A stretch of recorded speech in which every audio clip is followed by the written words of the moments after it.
I just want to welcome everyone back to Mishnah in Depth Shevuot. This class is part of the Rifka Rosenwein Mishnah Division and is sponsored in her memory by her family. We have been learning Shevuot for the past 2 weeks as following the Mishnah Yomit schedule with Shalhevet Schwartz, who is currently learning in the Kolel Iyun V'Halacha at Yeshivat Drisha, which is located in Kvar. And it's very much a pleasure to have her teaching here for this chunk of time. And she will be sharing sources on the screen, and people are welcome to ask questions. If they want to ask in chat, I am happy to relay said questions over to the teacher. And with that, I'm going to pass things off to you. She'll have it. Okay. Hi, everyone. Welcome back. Really excited to be diving into the material we'll be doing today, which is we'll really be discussing one of my favorite parakim in all of Shas, I have to say, the third parak of Shevuot.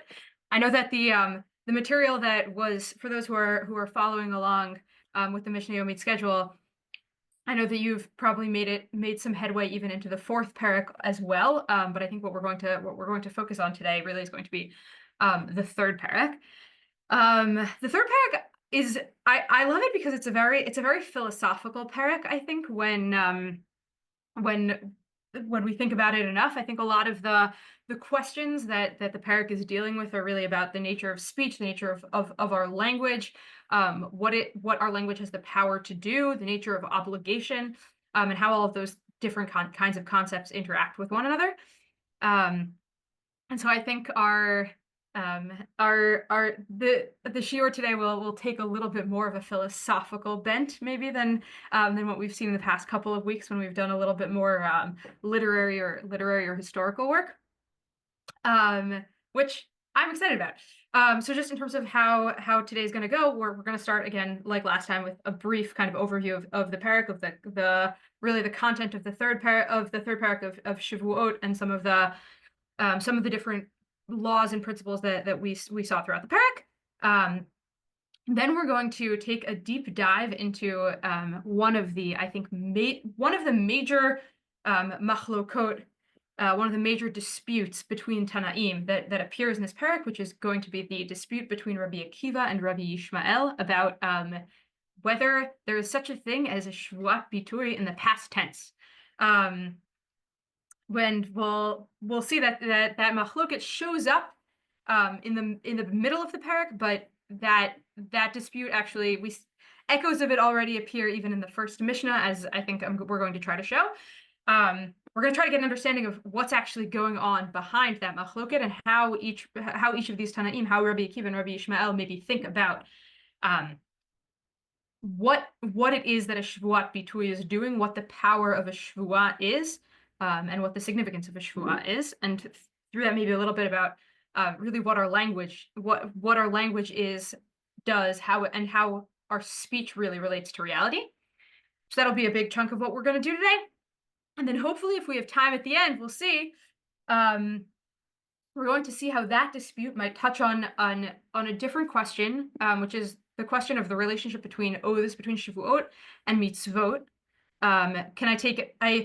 It's for those who saw in the parak, we saw that you can't take an oath to violate a commandment in the Torah does not take effect, and the question of why that is, how that might relate to that earlier dispute that we saw before about past and future and the nature of a Shevuah, and how that also might touch upon really the question of what it means to be obligated in mitzvot in the first place, and how to think about commandedness and obligation more broadly.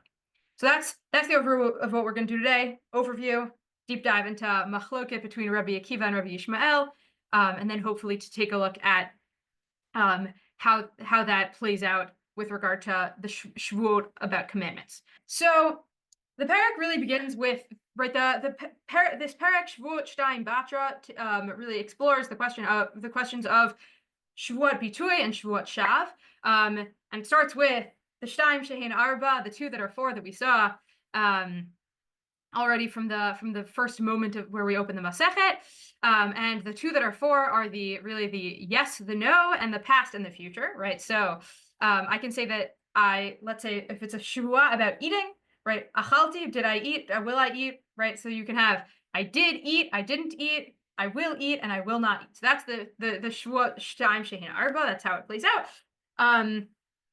The later on in the parak, it gives us a couple of other examples of different kinds of things you can take an oath about. For example, that I will sleep or will not sleep. Right? You don't have to take an oath. Oaths can be valid oaths even if they're not about something tangible, or about they can be kind of purposeless as well. About I can throw a rock in the sea. That was another example. And then this is really the big machlok that we'll dive into. We see that Rabbi Yishmael does not hold of these past Shevuot. He says, "Eino chayav ela al ha'atid lavo." Right, the only kind of Shevuah that has validity as a Shevuat bitui, which it means, right, you're still not allowed to take a false oath about a thing that happened in the past, even Rabbi Yishmael. Right, but Rabbi Yishmael would say that that kind of oath would be a Shevuat shav. The Mishnah doesn't say so explicitly, but the Gemara does get us there. And one is only liable to bring this special korban olav yored, this special sacrifice that we saw a lot about already in the first two prakim. One is only liable to bring that sacrifice. When when violating a future tense Shevuah. So that's right. That's this kind of major Mishnah that shows up. Right, these major concepts that show up both in the first Mishnah and in the fifth Mishnah. A Shevuat shav, on the other hand, is a Shevuat about other kinds of things, right? Not something that I can choose to do or not do, but the examples that the Mishnah gives are, you say I think the picture here is a dragon, but I think the example in the Mishnah is a flying camel. Something totally implausible, impossible, an oath that I saw a flying camel. Or an oath that an amud shel even, right, an oath about a fact, right, not something that is obviously false, so about a pillar of stone that it is gold, or an oath to violate a mitzvah. So, for example, here an oath not to sit in a sukkah. So those are the examples that the Mishnah brings us of a Shevuat shav. Then the Mishnah goes into questions of basically, right, what are the relationship between, right, an oath not to, like, if I take an oath not to do a specific action, and then I do a number of different kinds of examples of that action. So what does that mean for my liability to bring this sin offering? Or to bring this particular offering. So in a case where I swear not to eat, and then I eat a number of different kinds of foods, I'm only liable to bring one of these sacrifices. I'm only considered to have violated one oath. Whereas if I swear not to eat bread, milkshakes, or steak, and then I do all of those things, I have to bring three different offerings. It's considered as though. So questions of really the nitty-gritty details of these oaths about future actions and the specificity or generality of them. Right, there are questions about what if I swear not to eat? What if I eat something that isn't really food? So we know that eating dirt doesn't count when it comes to the question of whether or not I want to eat a cheeseburger or something that the examples I believe in the Mishnah are nevelot and trefot, things that are not kosher. So that's a dispute among the Tanaim. According to Tanakama, it counts, and therefore I am liable to bring this special offering if I violate my oath. Whereas according to Rabbi Shimon, it seems like it's not food. It's on some level, it's not food. So were I to have eaten it, I didn't violate my oath. I violated a different thing. I violated the isur of eating basar b'chalav, but I didn't violate this oath. The question of, right, double jeopardy for oaths, meaning if I swear not to eat this steak a number of different times, I only have to bring one offering, right? The way that phrase actually ends up getting played out in the Gemara, although it does, is ein shivuah chala al shivuah, and we'll see maybe the relevance of that later. But an oath does not, the oaths do not compound on one another if their content is the same. Whereas, what if I take a contradictory shivuah, right? I swear that I will eat it, and then after that I swear not to eat it. So the first one, according to the Mishnah, is a Shevuat bitui, and therefore, if I violate it, I am liable to bring this offering. And the latter two Shevuot, which come to contradict what I first took an oath about, those are Shevuot shav. Adkan, right? That's sort of the brief overview of most of the content of the parak. There are a couple little details that I didn't touch upon, but I think that we've really hit most of the important details there. And so now I think with that, I want to dive into really the fifth Mishnah that gets at this machloket between this dispute between Rabbi Ishmael and Rabbi Akiva, and I think really gets at the meat. No pun intended in terms of the picture on the screen right now, but the meat of really the question of what we're doing when we take a Shevuot. Could I, by any chance, have someone volunteer to read? אחד דברים של עצמו ואחד דברים של אחרים, ואחד דברים שיש בהם ממש, ואחד דברים שאין בהם ממש. כיצד? אמר, שבועה שאתן לאיש פלוני ושלא אתן, שנתתי ושלא נתתי. Right, so I'm going to pause you here, and then I'll just have you continue after that, but I just want to make sure the Mishnah is bringing us a number of different kinds of things that work as Shevuot. This is the fifth Mishnah here. So, right, echad zeh ve'echad zeh, right, this is the same as this, and this is the same, right, all of these count. These are valid Shevuot that have, that count as Shevuot bitui, and therefore violating them, one would be liable to bring this special offering. So, Devarim shel atzmo and shel acherim, right, about oneself or someone else. Devarim sheyesh bahen mamash and devarim she'ein bahen mamash, meaning oaths about tangible and intangible things. Just a note as to, I think, part of why the Mishnah is bothering to say this thing about tangible versus not tangible, and why would I think that intangible, like that an oath to sleep might not count. And part of the reason what this might be is as in contrast to nidarim, which are a different kind of, not exactly oath, but a different kind of a way that a person can take on, right? A way that a person can make certain things in the world asur to them. So I can take a neder that I will not, if I'm mad at Kayla about something, I can take a neder that I will not that she is not allowed to benefit from any of my anything that I do, or any of my property or anything like that. Those have to be framed in a way that is about Dvarim sheyesh bahem mamash, right? Tangible, right? It has to be phrased in tangible terms. I can say that she can't use my computer, but I can't say that I'm not allowed to talk to her or something like that. Or if I were to phrase it that way, I would have to figure out a roundabout way of phrasing it. So Dvarim sheyesh bahem mamash, that's why. And then giving some examples. And now we're again going back to this sort of shtaim shehim arba formulation. Right, and what Debbie read thus far was attain lish ponu velo attain, right? That I will, won't, did, or didn't give something to this other person. That's that. And then let's read the last two examples, Debbie. Thank you. שאישן ושלא אישן, שישנתי ושלא ישן, שאזרוק צור לים ושלא אזרוק, שזרקתי ושלא זרקתי. Okay, great. So we got the other examples, which are about sleeping and throwing a pebble into the ocean, right? And again, we have this two that are for formulation, past, future, yes, no. Okay, that's Tanakama of the Mishnah. Tanakama here is not named until we eventually see that Tanakama is in fact Rabbi Akiva. But the Mishnah continues with Rabbi Ishmael, who is Cholek, who disagrees with Tanakama. Debbie, would you be willing to continue? רבי ישראל אומר, אינו חייב אלא על העתיד לבוא, שנאמר, להרע או להטיב.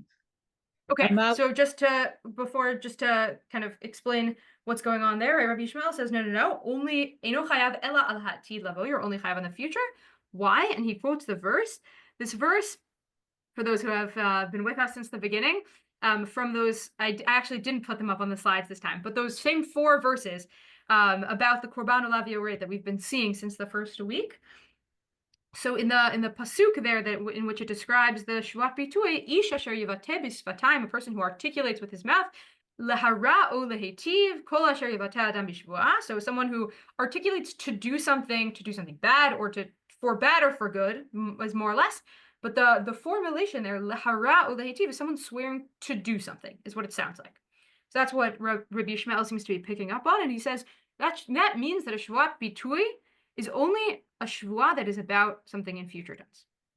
Rabbi Akiva disagrees, and here he's going to make an argument, for a hermeneutic argument from the verses. Debbie, if you could continue. אמר לו רבי עקיבא, אם כן, אין לי אלא דברים שיש בהם הרעה והטבה, דברים שאין בהם הרעה והטבה מנין?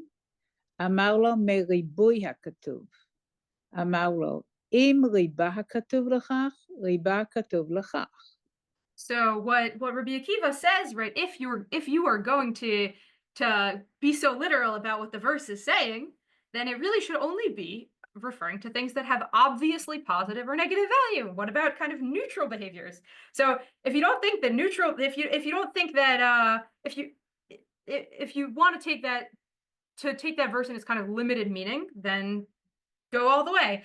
To which Rabbi Ishmael responds that there's some kind of ribui hakatuv going on, right? The way that the translation here says is the amplification of the meaning of the verse, meaning it's an inclusive sentence. It's supposed to include things that are beyond precisely what it says. To which Rabbi Akiva says, okay, well, that's my trump card. If I'm expanding hermeneutically, if I'm expanding what we're taking from the meaning of the verse, then I can expand it further to include the past tense as well. That's the pshat of the Mishnah, and that's right. That's this major machloket between Rabbi Ishmael and Rabbi Akiva about which kinds of oaths count as a Shevuot between. Right, as we said before, the other major category of Shevuah that we saw in this parak is not the Shevuot bitui, but is a very kind of similar, is a Shevuot shav. A Shevuot shav, one who violates a Shevuot shav or takes a Shevuot shav, takes a false oath on purpose, gets lashes, just like a person who takes a Shevuot bitui falsely gets lashes. But one who does so by accident does not bring this special korban. And the question, right, this machloket between Rabbi Akiva and Rabbi Ishmael, ultimately what it ends up, how it ends up playing out is that they have a different boundary between the Shevuot bitui and the Shevuot shav. I don't know if this chart kind of is helpful, but the way that the parak presents, right, the parak presents Rabbi Akiva's position, that's the position of Tanakama in that Mishnah, and that's sort of how Rabbi Yehuda Hanasi frames the parak more broadly. Right, a Shevuot shav is and this is the bottom column here, is the impossible or illogical Shevuah, like we saw. The fact that's obviously false, the pillar of stone that it's gold, or something like that. Whereas both future and past fall into this category of Shevuot bitui. Whereas for Rabbi Ishmael, it is only the future tense which is a Shevuot bitui, and everything else ends up being a Shevuot shav, including, right, any lie about the past, right, saying that achalti or lo achalti, as well as an obviously untrue fact or an obviously untrue statement about something that I did or will do, right, something that if I swear to do or that I did something that's impossible, that would also be a Shevuot shav. So I think with this machloket in mind, I think right, it's such a central machloket that I think it behooves us to think a little bit more deeply about what that might mean for each of them, about, right, what about the nature of a Shevuah and the nature of a Shevuot bitui, right? What conceptually might be going on for Rabbi Akiva that would make me think that, right, that an oath about the past and an oath about the future are more or less in the same category, whereas an oath about something that's impossible or illogical goes in like gets boxed in a totally different category. Whereas for Rabbi Ishmael, right, the past and the impossible, right, they get their own category. They sort of live together. Whereas an oath about something that is possible, permissible, and like might be or not be about the future, that which I violate, that gets its own category on the other hand. Does that question sort of make sense as a question? Okay. I'm curious if any of you want to kind of take a stab at trying to think this through kind of a priori, like think what, if anything, occurred to you when you were learning the Mishnayot, or now that you're thinking about it, about what that difference might mean or what it might be about. From what you're saying, it just struck me, Rabbi Ishmael deals more with reality based. Interesting. What do you say more what you mean? Rabbi Akiva is encompassing the future and the past, not the present so much. Interesting. So the question of what happens with the present is actually like, it's fascinating because the Mishnah and the Gemara explicitly, right, what happens let's say if there's a pillar of stone and I say it's gold, an obvious a fact, right? That's a present tense fact. It's obviously false. So that's a Shevuot shav, sure. But what happens if I don't know, if I have something in my backpack and someone doesn't know what it is, and I swear that it's $1,000 bill. I have a dollar bill that you can't see, and I swear that's right. It's not obviously true or false, but it's present tense. So does that count as a Shevuot bitui? It's very interesting because the Mishnah and the Gemara don't actually explicitly address that question, which is a little bit bizarre when you think about it. I believe that the Rambam does, but that is sort of a lacuna, right? The past and the future are both about actions in a way that the present, right, which is about facts, the present is about facts. So it seems like facts don't fit in, no matter whether you're Rabbi Yishmael or Rabbi Akiva, don't necessarily fit into this Shevuot bitui, which is a little bit, which is action based. But I think for Rabbi Akiva, there's more room to say that maybe it would be. It's an interesting question, what the story is with non-obvious facts. I actually thought, yeah. I thought of Jessica. the action point. I thought that was what distinguishes Rabbi Yishmael from Rabbi Akiva. Like when you are speaking to a past or impossible oath, you're talking simply about speech. You're referring to something that already occurred or can never occur. So the violation is simply one of speech. Whereas if you're making a commitment to the future, it's going to have to involve action in the future in order to become a false oath, because you're going to have to both be speaking and then fail to perform or perform. Right. Okay. So I think that's an amazing direction that I think we're gonna continue in, because right, it flips for it sort of flips for between Rabbi Akiva and Rabbi Yishmael the locus of the violation, right? I think that's more or less what you're saying. Whereas for Rabbi Akiva, for Rabbi Yishmael, it seems like what's happening is that the moment I take an oath that I'm putting myself in some kind of situation where in the future I'm going to take an action that is going to be permissible or forbidden depending on the oath that I took, and that action, violating it, that's going to be the problem. Whereas for Rabbi Akiva, right, if I think that an oath about the past fits into this category, I have to be understanding the problem as being a problem of speech on some level. The question then is for Rabbi Akiva, right, how do you understand what's going on in the future? But yeah, I think that's really the direction that we're going to go in.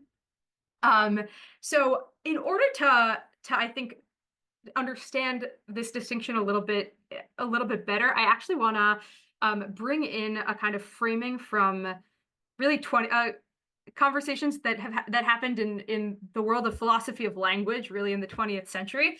In that I think there was a mainstream kind of way of thinking about what language is and does that ultimately I think throughout the 20th century there were people started challenging it in different ways, and I think that will just be a helpful framework for looking at part of what's going on here. And the question of language as primarily being descriptive in some way, right? Is the point of language to describe the world, or is language, and this is a term that people probably have heard in different contexts, but is language performative, which is to say, does language do something or create or generate something in the world? So here's I think a very succinct articulation of the tradition, what I would call the traditional view of what language is about, right? What language is about, right? The meaning of a sentence is about its correspondence to a certain kind of state of affairs in the world, or fact in the world. And what it means for that sentence to be true or false is, does it does the meaning of that sentence correspond to something that is the way the world actually is, right? This is I think the kind of basic play, if I were to ask you oh, what does it mean for a sentence to be true? It's oh, does it correspond to the way that the thing that it means match with the picture of the world that it paints? This is just a quote from Bertrand Russell, who's in his intro to an amazing kind of totally crazy book by Ludwig Wittgenstein.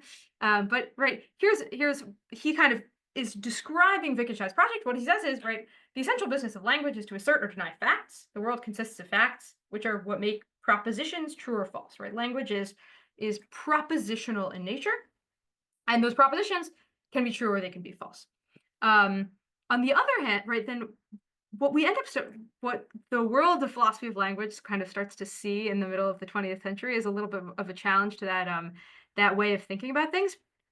And there's a really interesting and cool philosopher by the name of J.L. Austin, who mid 20th century philosopher of language in England.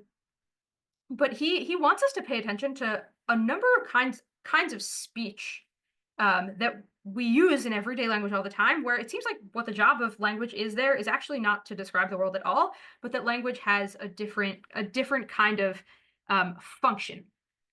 Right? What does he say here? It was too long. The assumption of philosophers, the business of a statement can only be to describe some state of affairs, or to state some fact, which it has to do either truly or falsely. But their utterances can be found such that, right, that they do not describe or report or constate, I did not know that word, anything at all. They're not true or false, and that the uttering of the sentence is or is a part of the doing of the action, which again would not normally be described as saying something, right? He thinks, right, there are kinds of utterances that do something, right? That do something more than say something. One of the examples that he gives us, and he gives us here example, right? I do, when it's said in a wedding ceremony, right? I do. Maybe it means something, but more importantly than it means something is what it does. An act of naming. I name this ship the Queen Elizabeth, as uttered when smashing the bottle against the stem. I give and bequeath my watch to my brother in a will. And I bet you 6 pence it will rain tomorrow. It's interesting. In a lot of these examples are actually brought, right? In addition to bringing the statement, he brings the context in which it is said, right? That for a lot of these, right, part of what it means to be what he calls a performative sentence or a performative utterance. He also, in other places, and the way this gets referred to a lot is as speech acts. It's not just speech, but it's a speech act. That a lot of them, their meaning, or their, not necessarily their meaning, but their function is going to be context dependent, right? So if I say I give this watch to my brother in a will, it's going to take effect in a way that just saying it in a different kind of context maybe wouldn't.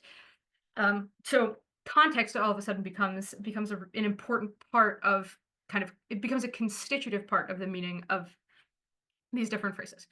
And I think just that with this lens, I think we can sort of see a slightly different way that Rabbi Ishmael and Rabbi Akiva are viewing a Shevuot bitui and what it is and what it does. Which is that for Rabbi Akiva, basically what a Shevuot bitui is doing is it's describing reality, right? It's saying a sentence that is descriptive, almost in the Russell sense that we saw first. It's describing the world, whether in the past or the future. It's saying the future will look like this. The past did look like this. And it's using the power of a Shevuah as a sort of stamp of like a kind of verification, right? Like a way, a promise, more or less. Like, I promise you that, and right, if I attach God's name to something, then that's maybe a way that when I swear in general, I think that's a way that I can persuade someone else to believe me or whatever it is. And to violate that, right, whether or not it's because ultimately ultimately when I swear not to eat and I do eat or something like that, what I've done is I've made it the case retroactively that I was lying, right? Even about a future tense Shevuah and about a past tense Shevuah, I was lying the whole time. But the act that I did that was wrong was, right, the violation there was that I falsely described something about the world, whether or not that was past or future. Whereas for Rabbi Ishmael, what's happening is that I've kind of I've invoked the power of the Shevuah to create something, to generate an obligation or a commandment, right, that is now incumbent upon me to fulfill the same way any other commandment or norm or obligation might be incumbent on me. And that, right, Rabbi Ishmael also thinks it's not allowed to lie, to use God's name to describe reality or whatever in the wrong way. But that's a different thing. That's a Shevuot shav.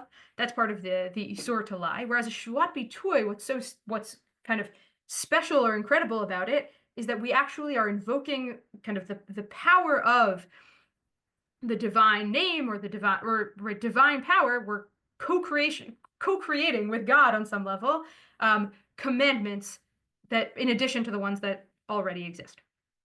So, and I think just sort of another way of looking at this, right? The picture, Rabbi Akiva's picture, we saw this verse from the Torah earlier, right? Like that part of what Lo tishavu v'shmi shaker, why shall you not swear falsely by my name? Because it is a way of profaning the name of God, right? That on some level, when I lie about the future, when I lie about the past, when I in the future make it retroactively true that I was lying about the past, I have profaned the name of God, which I was using as a way of committing to my description or picture of reality. And I think Rabbi Ishmael's picture, the version of it that we see kind of in earlier Jewish sources, I think it shows up a lot more in kind of Kabbalistic literature. But not only Kabbalah, right? We see it in the Talmud as well, that there's and in the Midrash and even in the Mishnah about the world having been created be'asara ma'amarot, right? The idea that language, language is on some level a reflection of God's creative capacity, and that whether that has there's something metaphorical about that, I'm not sure, but the Kabbalistic tradition, broadly speaking, right? If any of you have ever had a chance to look at Sefer Yetzirah, and here's just a brief excerpt from it, right? Sefer Yetzirah really describes God creating the world literally out of words, out of letters, out of the Hebrew alphabet. It's but here at Kaf Esrim Mishnayot Otiyot Yesod, that the God, right? There are 22 kind of basic letters. The God Chakikan, Chatzvan, Shkalan, Sarafan, Vihimiran, right? God carved, weighed, transmutes them, combines them, and forms with them. Nefesh Kol Yitzur, right? God creates with them, out of them, all living things. It's the Sefer Yetzirah's Hebrew is like an interesting Hebrew, and V'chol ha'atid lator. God created through language everything that was, is, and will be.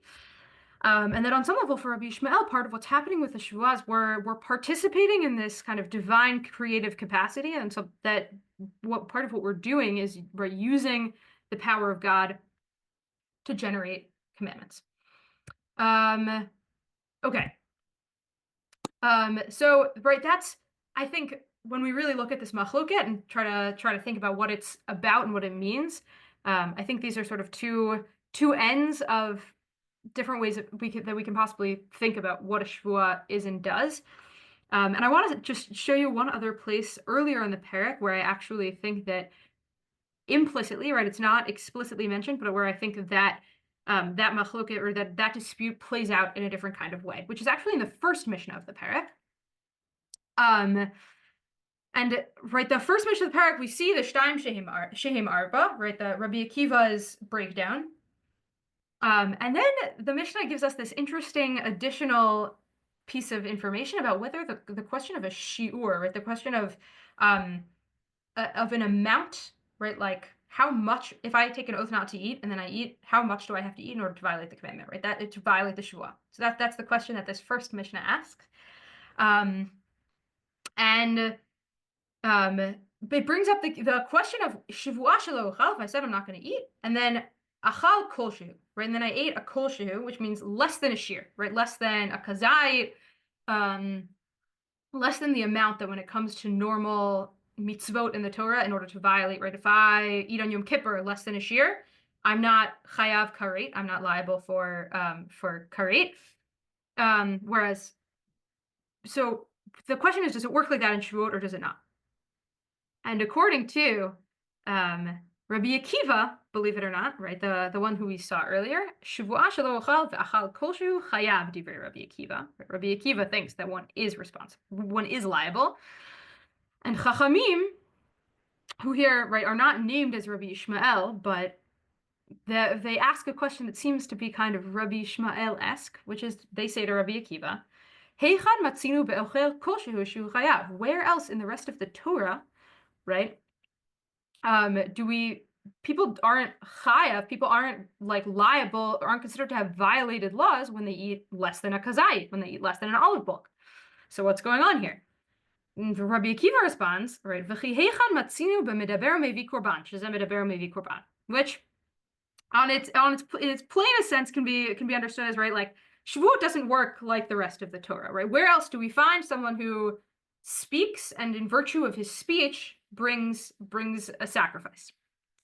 But we know that someone who takes a false oath is bringing a sacrifice in virtue of his speech. So I think, right, and I think when we take a step back and think about our earlier machloket between Rabbi Yishmael and Rabbi Akiva, it fits perfectly, right? Rabbi Yishmael, who thinks that part of what's happening when I take a Shevuot B'tui is I'm generating a commandment. On some level, there's no reason to think that it shouldn't operate the same way that other commandments in the Torah do, which is to say, I have an obligation, or I've generated some kind of obligation, and what it means to violate something that I've been obligated to do or not do. So that's true if I was obligated that way by the Torah. It's true if I was obligated that way by something that I said. And maybe I would only be held liable if I really violated it. And really violating it means like eating for real. Whereas Rabbi Akiva is saying there's no reason to think that those two things should have anything to do with one another. What's happening when you're taking a Shevuah is not necessarily that you're creating a commitment, right? It's that we're trying to articulate something about the world, reflect something about the world. The problem is that you were lying. The minute that you ate something, right, then the sentence that you uttered has now become false, right? And you used God's name to lie. So up until this point, any thoughts, questions, reflections? Because I think it'll be exciting to turn to the question of mitzvot and obligations in general. But before that, I think this is sort of part one. And so I'm curious if people have thoughts or questions.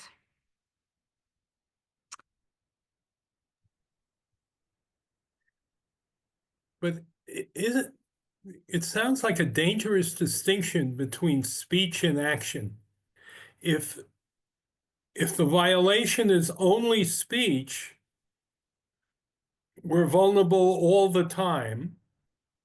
And anytime we invoke God's name.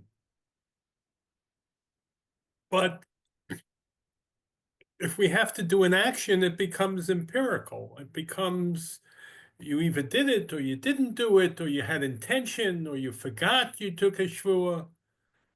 But to divide it in terms of speech with an overlay, right? It's like taking one of J.L. Austin's examples and saying, because you mentioned God, this is a special kind of performance. It's not like anything else. So it's interesting. I think I wonder whether it's more dangerous, or meaning the bar, let's say, for intention that I might have about, right, like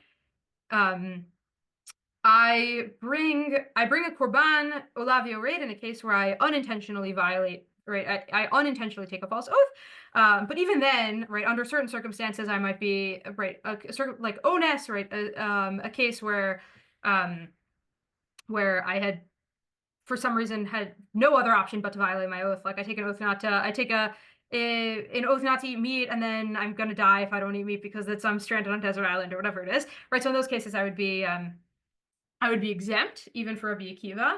But I guess you are right that, and I think you're right that once Rabbi Akiva, and we see it play out here, once Rabbi Akiva paints the picture differently, right, and as a picture of a descriptive, right, a descriptive language, Shevuah is being kind of fundamentally descriptive of the world, and therefore the emphasis being on what I'm saying and its truth, and it does open the door for it to play by its own rules a little bit more than Rabbi Yishmael. And once it plays by its own rules, then I think you're right that, right, here's an example of you can violate it with a lot less, right? But just because it plays by its own rules, I don't think doesn't mean that there are no rules, and doesn't mean that there are going to be no limits, right? There's still going to be some kind of bar for intention. But you're right, I think in that, and I think it's an important point that Rabbi Akiva right, on the one hand, it looks like Rabbi Yishmael is saying something more radical, which is that, oh, look, we have the capacity to generate our own commandments, and that actually that's part of what's going on, and that there does seem to be something that's kind of radical about that. But on the other hand, I think, right, you're pointing correctly to what's also radical about Rabbi Akiva's position, which is that now all of a sudden Shevuot kind of get their own rules. I think that's a really good point. So with that, I want to bring us into kind of part two, which is about really the nature of commandments in general. I'm sort of jumping off of this, right, this Rabbi Yishmael's conception of the Shevuah as a speech act, as generating on some level some kind of obligation or commandment. Ultimately, right, Rabbi and the Mishnah don't paskin Rabbi Yishmael, right? If we look at the Mishnah and we see that the main opinion is the opinion of Rabbi Akiva, right? That's the Shtayim Shehin Arba. Ultimately, one is chayav, one is liable to bring a korban olav yored on a Shevuot bitui, right? A Shevuot bitui is valid even if it's about the past. But where we see echoes, I think, of this kind of thinking of Rabbi Yishmael, right? That sees the Shevuah as generating a commandment or an obligation, is actually a little bit I think we see that sort of ultimately kind of flipped on its head, in that I think we see it one place in the parak in the Mishnah, and then the Gemara is going to emphasize this a little bit more. But thinking about a Shevuah as actually a way of conceptualizing what mitzvot are in general, right? Or what obligates us in mitzvot in general, right? Which is, if I were to ask, what's the nature of our obligation in mitzvot, right? What does it mean for us to be commanded, to be obligated to act in a certain way? So one possibility is that part of what that means is that we're under oath, and that and we saw that for those of you who were following along in the mishnayot, in the conversation, the machloket between Rabbi Yehuda ben Betera and Chachamim about whether or not I can take an oath to about something about whose content is already a mitzvah. So the question of whether, let's say, I take an oath to sit in a sukkah on Sukkot or not to sit in a sukkah on Sukkot. So what we end up seeing there is an interesting phrase in the words of Rabbi Yehuda ben Betera that is going to really shake things up and show us that maybe our obligation in mitzvot is really a Shevuah in the first place. So would someone be willing to read this Mishnah is going to be on 2 slides. This Mishnah for us about nishba levatel et hamitzvah. Sure, I'll read it. Yeah, thanks. Nishma levatel is a mitzvah, v'lo bitel, patur. L'kayim v'lo kiyim, patur. Sheyiyu badin, sheyiyu chaya, kedivrei Rabbi Yehuda ben Betera. Okay, amazing. So if I take an oath to either violate or to uphold a commandment, I'm patur, right? Patur here doesn't mean, let's say I take an oath to not to eat matzah on Pesach. I'm not patur from not eating matzah on Pesach. I still have to eat matzah on Pesach, but I'm patur that it doesn't take hold as a Shevuot bitui such that I would be patur from the offering that I would have to bring were I to violate my oath. So, and that's true whether I take the oath to violate the commandment or to fulfill the commandment. Then what's this interesting sentence that the Mishnah says here?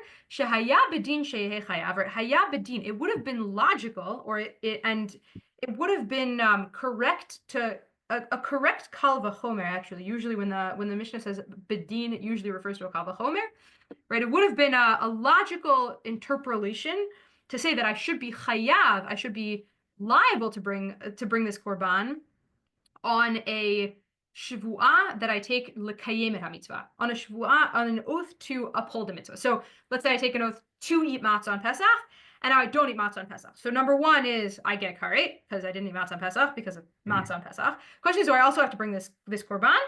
So the Mishnah says, I would have thought that I have to bring it, that because of what Rabbi Yehuda ben Betera says. And now they're gonna say, what does Rabbi Yehuda ben Betera say?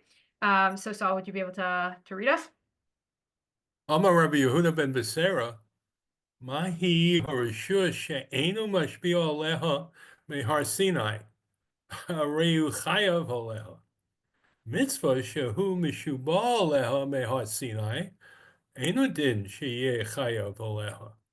So Rabbi Yehuda ben Betera has this really interesting kal v'chomer in which he says, right, reshut, right, something that is not obligatory, or something that's what's the term? Not Optional. voluntary. And optional. That's in the translation here. So something optional. She'eino mushba aleha mehar Sinai, right? That he is not already under oath from Sinai. So if you're chayav for an oath about that, then something that you're under oath about from Mount Sinai, certainly shouldn't you be chayav to bring a korban for that. So what we see here in the language of Rabbi Yehuda ben Betera is it's sort of almost the opposite of it's the same as Rabbi Yishmael, but kind of the converse on some level. Right? Rabbi Yishmael is right saying that part of what's happening with the Shevuah is via an oath you generate a commandment. Rabbi Yehuda ben Betera is maybe saying that actually maybe all commandments are generated via an oath. And that right, maybe part of what it means to think about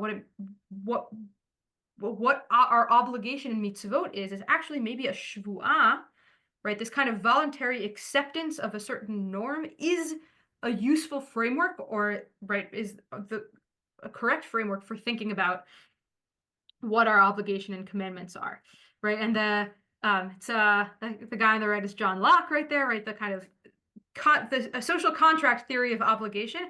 Here it's not necessarily a social contract because it's not social. It's a contract with God. But the idea that acceptance or that commitment, right, that part of the nature of our obligation in mitzvot, right, has to do with the fact that we have committed to it. And that Har Sinai, right, the moment of revelation, what was important of that wasn't, right, we call it revelation. God revealed God's self and revealed the Torah to us. But maybe what's more important about Ma'amad Har Sinai was not what was revealed, but the fact that we accepted something, right? We see all throughout the midrashim questions of in the midrash about God holding Har Sinai over our heads, right? And forcing us ultimately to accept the commandments. Right? The Gemara asks about that, but wait, wouldn't that mean that if we accepted it under duress, it shouldn't be valid, right? The contract wouldn't really hold, and that there's a way of thinking about our mitzvot in general that really sees them not necessarily as just something that happened to us, but as something that we committed to and that we took on with the power ultimately of a shvuah.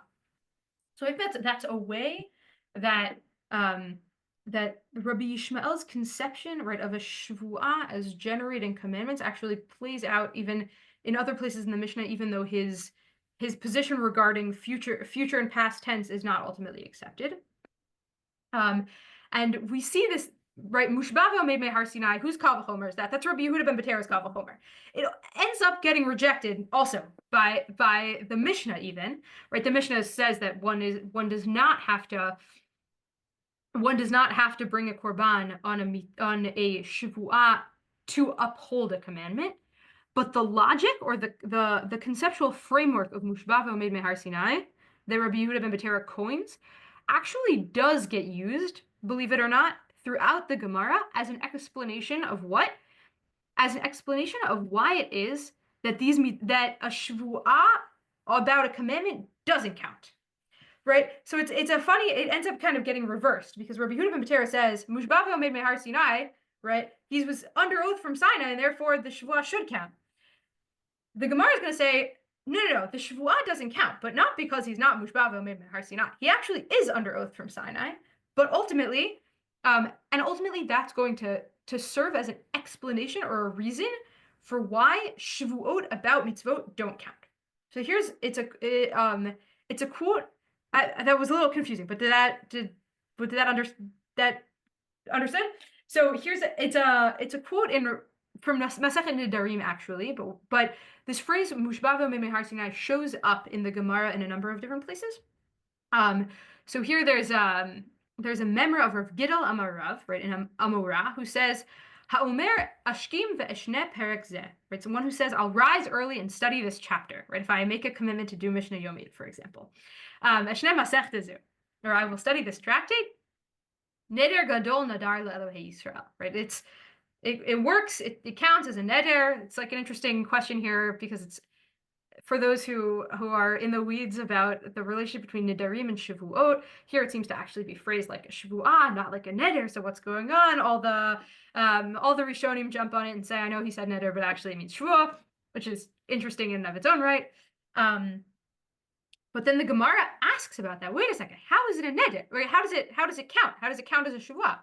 Halo mushba ve'omedhu. Isn't he already under oath from Mount Sinai? Because learning Torah is already a mitzvah. The ein shvuah, and then right, the ein shvuah chala al shvuah, right? He's already under oath, and we know that right.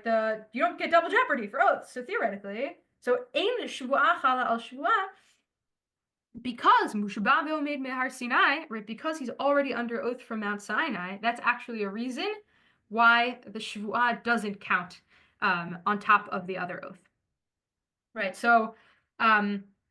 Right, what we've seen up until this point, right, is Rabbi Yishmael's position, right, of a shevuah as the kind of the idea of commitment or voluntary acceptance as a shevuah, as a way of a shevuah can create a commandment via this kind of creative capacity. And on some level, right, speech is participating in God's creative capacity on some level. And a shevuah, according to Rabbi Yishmael, can generate a commandment in that way. Then we saw that, right, that there's a way of thinking about all mitzvot as sort of some version of that. There was the moment of Sinai, right, the moment of revelation. Really what was so important or powerful or special about that moment was that it was a moment of a shevuah, of a commitment, a kind of contractual or voluntary acceptance of obligation in a certain way. All right, and that we were co-creators on some level of our own obligations, even of mitzvot more broadly. And that here, that ends up being brought as the logic to explain why it is that mitzvot, that shevuot and mitzvot are sort of oil and water. It's not, they're not, or maybe it's a better way of explaining it is that they're not oil and water, but that they're actually so identical that they can't stack on top of each other.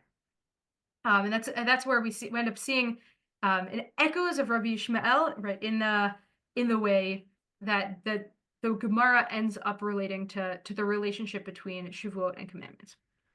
And then so finally, though, I think that then begs the question about, okay, so what does Rabbi Akiva think? Right? Rabbi Akiva, who his way of describing the world, right, he thinks that what a shevuah does is it describes the world, and to violate a shevuah means to describe the world falsely. He also thinks that you're not allowed to take an oath about a commandment, and he also thinks, right, what did we say? What we saw in the in this Mishnah before is that an oath to violate a commandment, even for Rabbi Akiva, counts not as a shevuat bitui, but as a shevuat shav. Right? This Mishnah gives a number of different examples of shevuot shav, and the way that it's phrased, the way that the Mishnah itself here is phrased is interesting because it gives us a number of kind of category examples. Nishma to do X, then a couple of examples. So when it lists all the shevuot shav, right, it says l'shanot et hayadu ala adam, right, to deny one which is known by people to be true. So an obviously false fact of a man that sees women, stone calling that they're gold. Nishba al davar she'ef shar, right, something that's impossible, like seeing a flying camel. Then we get this interesting question, which is, it's unclear where this belongs, but another example that doesn't seem to fit obviously into the category, which is Amar la'idim bo v'ha'iduni, right, someone who, and then shvuah shelo na'idecha, someone who says to witnesses, come and testify, and they take an oath that they won't, which is interesting because that seems like Shevuot ha'edut, but the reason why it's a Shevuot shav and not Shevuot ha'edut is because it's not in court, and the person, right, it's not in the context in which it would have, which it would count as a Shevuot ha'edut. And then we get Nishba levatel ha'mitzvah, right, someone who takes an oath to violate a commandment. So it seems like there are a number of different categories of things that count as a Shevuot shav. And it seems like impossible, right? There's impossible, there's obviously false, and then there's bitul mitzvah, which somehow counts, right? Violating commandment somehow counts as a shvuat shav and not shvuat bitul, even for bikiva. The question is why? And I think if we can, we'll see from like an interesting diuk in Rashi on this Mishnah that might give us a hint into maybe what, which I think is it's a kind of big deal Rashi, because he's saying something that's not obvious in the Mishnah that I think reads the Mishnah differently from its plain meaning. But when we wonder about what's motivating Rashi or conceptually what's happening with Rashi, it might give us a window into how Rabbi Akiva is thinking about mitzvot, and how they relate to reality. So, right, we had all these categories, right? Obviously false, impossible, this weird example of edim, and then violating a commandment. And each of those three categories, other than the edim, starts with like nishba to X, here's a bunch of examples, whatever. Structurally, it sort of makes sense that they're all different categories. Then Rashi says, what does Rashi say? He says about the edim example, about the witness example, what does he say? Shvuah shelo neidecha, but bitul mitzvahi, hainu davar she'i efshar. Right? So he says, actually, the example of the edim, the example of the witnesses, right? The reason why it's a shvuat shav, what makes it a shvuat shav, that too really falls under the category of the thing on the next line, which is bitul mitzvah, right? The reason why it's a shvuat shav is because it's violating a commandment, and that all of that, which really actually goes underneath the category of davar she'i efshar, right? It's the same as a matter which is impossible. It's a little bit of a confusing thing to say because, right, ostensibly, if I take an oath not to sit in a sukkah, I can not sit in a sukkah. It's totally possible, and often people do. Not everyone keeps mitzvot all the time.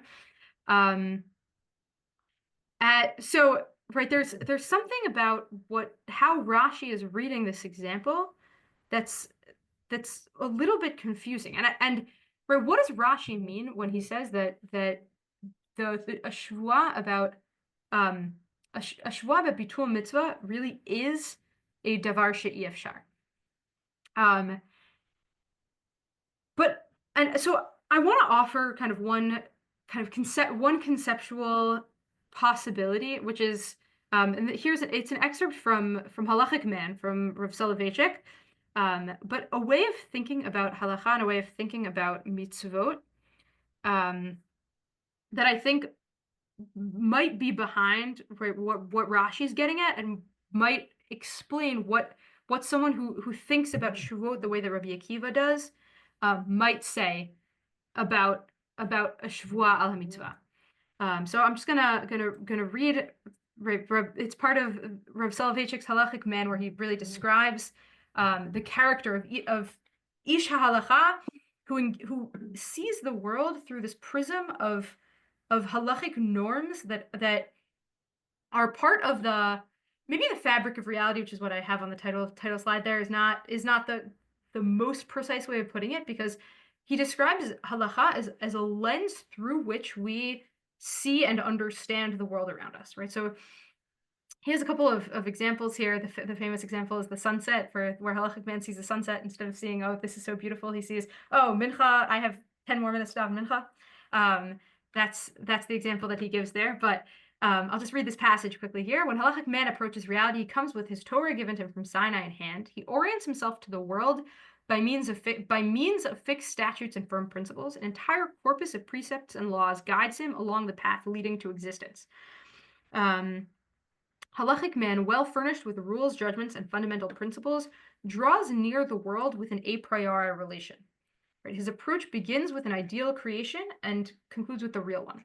Right? So the picture that the Rav, I think, is painting here is one in which, right, there, halacha describes halacha describes a reality or a picture of the world that isn't necessarily the same as the actual one that we have, but that these norms these norms serve as a lens through which we see reality.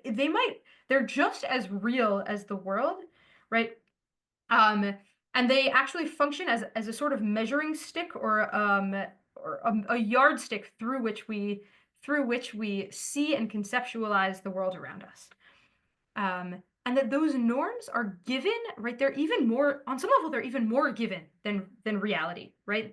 Because we have them, and then we use them to see reality, to engage with and interact with and understand reality. And so on some level, a Shevuah, they are the filter. They're the filter, exactly. Right? He's a sort of, for those who have kind of philosophical bents or background, right? They're sort of parallel to the ways that Kant thinks about math, right? That like the idea, right? We see the world, physics, right? That we have a way of seeing the world, where certain kind of like logical things, right? That like 1 + 1 = 2, right? There's something about that without those kinds of categories in our brains kind of hardwired into us, we wouldn't have any way of understanding the world, right? The idea that like causality is, right? The idea that something causes something, right? That's baked into us so that when we see one thing happen and another thing happen, we understand how they're related to each other. And that those filters through which we see the world, they're just as fundamental as reality itself. And given that, maybe we can have an understanding of what Rabbi Akiva means when he says that bitul mitzvah, that an oath to violate a commandment is a davar she'i efshar, right? That it's on some level in tension or in contrast with something that's kind of fundamental to how the Torah prism of seeing the world. And as a result of that, an oath to that effect would not be a Shevuot sheker, would not be a false description of reality, but would be a Shevuot shab, something that actually doesn't make sense through a Torah picture of the world. So yeah, with that, I hope that served as an opportunity to kind of really think deeply about how language, how our language affects the world around us and describes the world around us, and in addition to that, right, what are mitzvot in the first place, and how do we think of the nature of our obligation? Is it something that we're sort of a voluntary, contractually obligating ourselves in, or actually, I realize that there's an additional picture here that I think maybe can demonstrate some of this, but that, right, this machloka between Rabbi Shmuel and Rabbi Akiva also gets at the nature of our obligation in mitzvot more broadly. For Rabbi Shmuel, Torah and mitzvot are a contractual agreement co-created by God and humans, whereas for Rabbi Akiva, it's something that's maybe baked into the fabric of our world. Thanks, and looking forward to seeing everyone next week. Take care. Can I say one more thing? Yeah, go for it. But anyone else can go because I'm already over time. All right. I was thinking that it's the type of overlay onto reality that an example would be a person who, I mean, this is more for years ago, there were people who were real heavy smokers, but when it came to Shabbat, they wouldn't smoke. Even a person who smoked a few packs a day, if they were Orthodox, though, came to Shabbat, they didn't smoke, they didn't even think about it. But with the Havdalah candle, they lit up their first cigarette. Right. So, right, that's it. It's an example. I think it's a great example of maybe the effect of that sort of halachic man way of thinking about the world of Torah and mitzvah. Right, that you described it as an overlay on reality, but I might even say the opposite. That reality is an overlay on that. Right, and I think that's at least what the halachic man picture is describing. Right, what does it mean to go through the world with that kind of framework of thinking about Torah? Right, it might mean that all of a sudden certain capacities that we don't have in like real life, we all of a sudden have when it comes to Torah and halacha. I think that's it was so point. Hardwired. It's hardwired into you of how you look at the world, how you perceive it. I think that's Rabbi Akiva's idea. Absolutely. Okay, thank you. Yeah. Can I ask a question about the Shevuot for the? I request a witness, and I can't testify because I took an oath. Well, doesn't that lead to empirical questions? Why did you take the oath? Because I was afraid that I might lie. Because if I testify, you might get mad at me. Or the court isn't going to allow me anyway. Because the oath doesn't stand by itself. Somebody took it with some sort of intention, and it doesn't seem the Mishnah or Rashi is interested in the intention of the oath. So, well, it's interesting. The oath is an oath. It's a sort of refusal to testify, right? It's saying I've got nothing to say. And I think what Rashi is picking up on there is just he's basing it on the idea that the obligation to testify, first of all, in a case where I have what to say and I'm being, subpoenaed, or whatever the halachic version of subpoena is, right? In a case where I have an obligation to testify, I have to, and to refuse, right, is to take an oath against something that I'm obligated to do. The question of what the ramifications of that are, I think you're right. So, okay, now we still have the court case that we had to deal with at hand, right? And we have to figure out what the truth of the matter that we were wondering about was. And now this guy took an oath not to testify. It seems like if we approach it, right, the question of how the judges would approach it in order to best assess the truth of the situation, it's an interesting question. I'm not totally sure, but it seems like under that kind of circumstance, the person would be permitted to testify, right? The same way that if I take an oath not to eat matzah, I still have to eat matzah, because that oath is not in effect as a Shevuot bitoy. So the oath not to testify there it's a Shevuot shav that you give him lashes for the Shevuot shav that he took, but we would still encourage him to testify. Probably we would try to figure out what it was that was holding him back, and maybe the same way that in any good legal system, you would try to address witness intimidation or whatever, try to address the reasons why it might be that a witness would be hesitant to testify. I think we would want to do that in a halachic court as well. I don't know if that's helpful. Not so much. Maybe the person took the oath because he didn't want to engage in the performative act of specifically saying why he doesn't want to testify. Because I don't want to offend you, or you think my testimony will help you, but it actually won't. Right, but the obligation to testify isn't the obligation to help him. It's to tell the truth, and ultimately the court is in the interest of the court is to get to the bottom of things. No. Right, but he's not in the court. He's talking with his friend, who's right, trying to get him to testify. It's okay. It's all right. All right. Well, thank you. No, I appreciate it, and it's good to because I think next week we'll get a little bit more into Shevuot Hayidut, so maybe we'll be able to touch on some of those ideas as well. Okay. All right. Thank you so much. Have a good week. Take care. Be well. You too. Thank you, everyone. Take care, and I hope to see you all next week for the 4th week of this series. Have a good evening.